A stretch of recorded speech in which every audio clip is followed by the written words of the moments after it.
In a bid to diversify the local food scene, Hong Kong's government is exploring the possibility of introducing food trucks.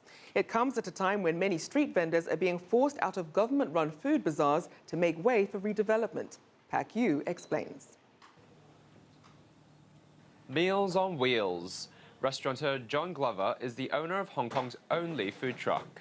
Black Betty, as it's known, has been making the rounds at private parties for the last 2 years, dishing up Western street food to order. Only the food can't actually be served on streets. We worked out pretty quickly that to have a running food truck was not going to be an option. The laws are very strict here, and I understand why. So we decided we'll do it anyway, but we took the engine out, removed the engine, and it's now a prop. Food trucks are regulated the same way as hawkers are in Hong Kong.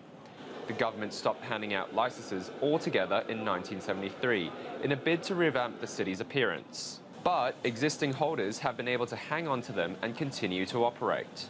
Under new proposals, though, trendy trucks like Black Betty could make a comeback. I think it'd be great if Hong Kong as a city had various different venues and the trucks were allowed to move from one to the other.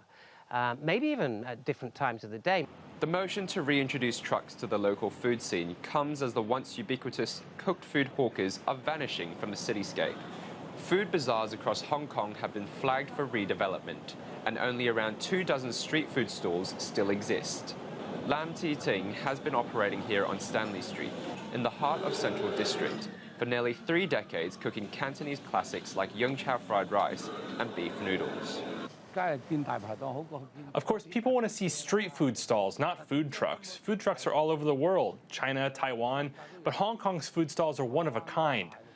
Us food hawkers wouldn't want to open a food truck. Why? We can never serve our local style in food trucks. They become part of Hong Kong's cultural heritage, so that already has a tradition, So the natural way, is simply to maintain this tradition and let it continue on. Even if Hong Kong's hawkers are willing to consider taking their business from roadside to the road itself, the cost would be prohibitive. Street stalls cost around 90,000 Hong Kong dollars a year to operate. That's compared with an estimated $500,000 needed to run a food truck. And in a city already clogged to the brim with traffic, one has to ask whether food trucks make much sense. Pak Yu in Hong Kong for CCTV.